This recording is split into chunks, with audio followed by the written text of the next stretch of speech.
You're going to leave you in the funeral home and forget about you because I'm going to go crazy. Don't you know when the Lord got my daddy in his arms, I didn't lose my mind. I didn't go crazy. My family was arguing over gold that can't be found, and I still didn't lose my mind. Oh my God. Bills had to be paid, and I still didn't lose my mind. I had to lean on the Lord, and I still didn't lose my mind because the Lord is good.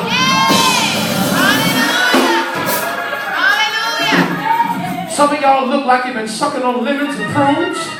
And I see some folks' faces. Woo, the devil is alive. When I went to Food Banks the other day, I got so happy because I was shopping. You know, Elder Gardner, I was shopping. And I got so happy that I was shopping. They had more meatless products, you know, from Morning Star. And I thought about Mama sitting in the car. I said, Mom, you got to get down here. They got a sale on them. My God, don't you know how good it feels when you can go in your refrigerator and just eat and just get what you want? I mean, my sister was so happy I brought some of them cartons of Minute Maid juice. And we hadn't even got it in the refrigerator. She said, I'm just going to open one of them up and drink it. I said, glory! Amen. I know folks that can't get no food. I know folks sitting there begging, can you buy me something when you come out the store, brother man? Woo, when I saw that homeless man and I gave him $5, I went back to the house just doing one of these numbers. I got so happy. Y'all don't know when to praise the Lord. Woo! Then my refrigerator tried to break down on me. And when the garbage disposal I thought was broke, the maintenance man got there and said, ain't nothing wrong with the garbage disposal. It's fixed, it's fixed. I said, you didn't do nothing. Looked at the refrigerator, there's nothing wrong with the refrigerator. Turn it up. Turned up the refrigerator, I didn't have to pay him nothing. Let me get on with my text.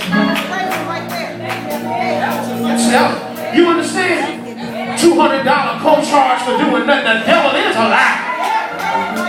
Hector and Manuel went on their way, owing them nothing. Glory be to God.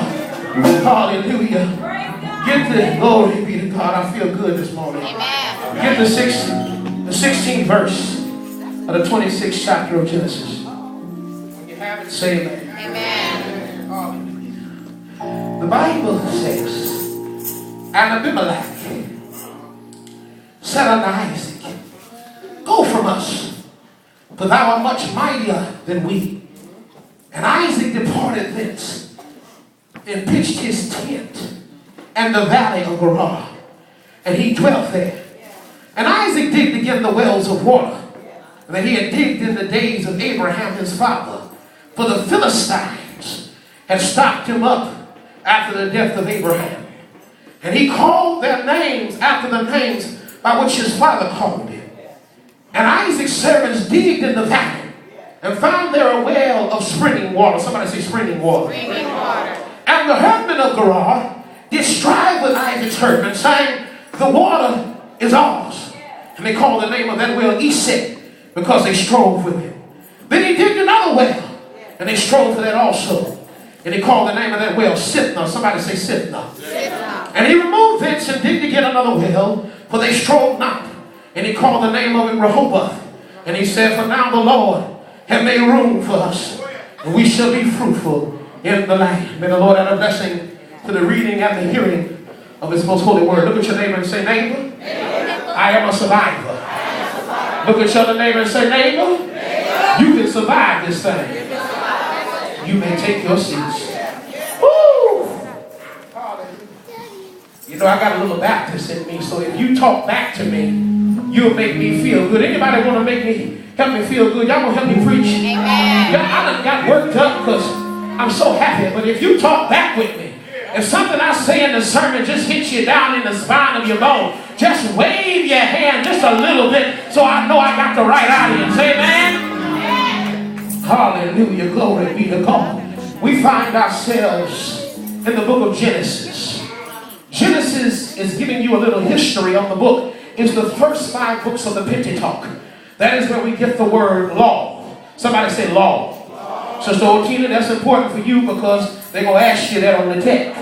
Hallelujah. So when you're looking at the first 5 books at the law, you often don't understand. You're looking at history. Somebody say history.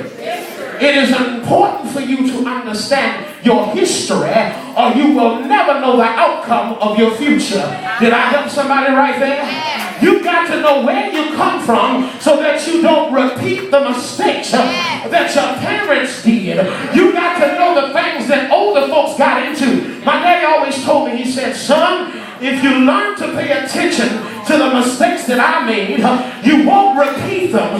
So he said, pay close attention to what daddy does. See, my father, my God, when he passed away, he had 21 years clean and sober. He was the highest paid drug and alcohol recovery specialist in Contra Costa County. When my father died, he often used to take me up to the ranch. It was called Diablo Valley Ranch. He was not just a worker there, he was the executive director. They used to call him the HNIC. Some of y'all know what that means. He was the highest paid African American in a corporation that owns half of Northern California for alcohol and drug recovery. But my daddy used to take me up there. He said, son, I don't want you to look down on these men that have these addictions. But I want you to learn and look at them. And don't do what they did. And so the first step in becoming a survivor is you've got to learn not to repeat the mistakes somebody already has made for you. That was so deep and good, I'm eating on it right now. You hear me? Just like that. Don't repeat the mistakes that somebody else has already made for you. Now I see people daily, they repeat mistakes that other people have made because they weren't paying attention. I worked in something called accident and cause risk. And